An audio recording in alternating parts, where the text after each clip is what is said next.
السلام عليكم. شوفوا معايا هذا الخبر اخوتي اللي نشروا بالهيسي يوسف ونشرته مجموعه من الصحف. تيقول لك الجيش الجزائري ينقل قوات الى تندوف تحضيرا لحرب ضد المغرب. صحيفه ايطاليه. واش هذا الشيء بصح؟ ندخلوا نقراو نشوفوا هذا الخبر.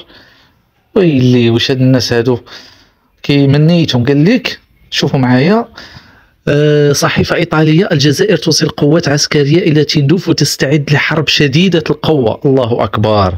كشفت صحيفة إيطالية أن الجزائر قامت بنشر قوة كبيرة من القوات والمعدات الثقيلة قرب تندوف حيث تتمركز جبهة البوليزاريو.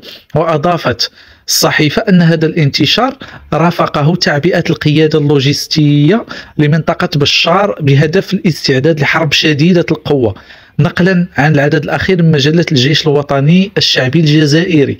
وأبرزت الصحيفة مهم إلى آخره. شنو بان لكم في هذا الخبر؟ شوفوا، أول حاجة هذا الشيء راه ما كيخلعناش. راه كاين واحد الحديث ديال النبي صلى الله عليه وسلم. شنو كيقول؟ تيقول لك: لا تتمنوا لقاء العدو وإذا لقيتموه فاصبروا. حنا هذه الحرب نحن لسنا دعاة حرب، نحن دعاة سلام، ولكن إذا فرضت علينا غادي نثبتوا إن شاء الله ربي غادي ينصرنا، لأننا نحن أصحاب حق. وأولا هذه الحرب ليست في صالح أحد نظرا للظروف الاقتصادية اللي كيمر بها العرب وكتمر بها العالم، فهي ليست في صالح أي أحد، ولكن هي في صالحهم من الناحية الإعلامية ومن ناحية الرأي العام الداخلي. لانهم هما كيبغيو يعتموا على داك الشيء اللي واقع باي طريقه، خصهم يخلقوا مشكل باي طريقه، وهذا الشيء ربما اللي كيدفعهم انهم صافي ما لقاو ما يديروا دابا من غير الحرب. كيف كيقول واحد التعليق: هذه الحرب ليست في صالح احد منا، ففي الوقت التي تتجه فيه دول العالم للتكتل والتوحد الاقتصادي والسياسي رغم جميع خلافاتهم واختلافهم وحروبهم، نحن نتفرق ونتحارب ونتشردم للأسف.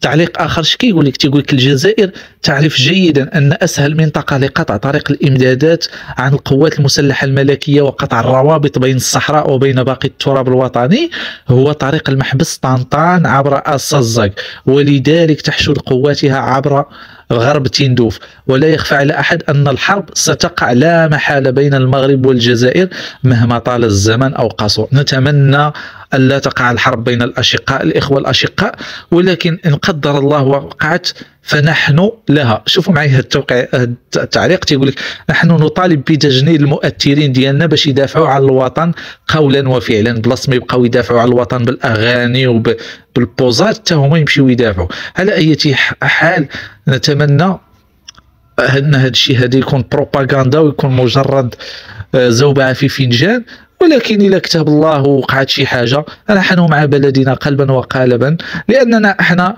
أصحاب الحق. حنا ما جبدناهمش، حنا كندافعوا الأرض ديالنا وما جبدناهمش وما قربناش لهم، وهما اللي كيقربوا على الصداع لغرض في نفس يعقوب.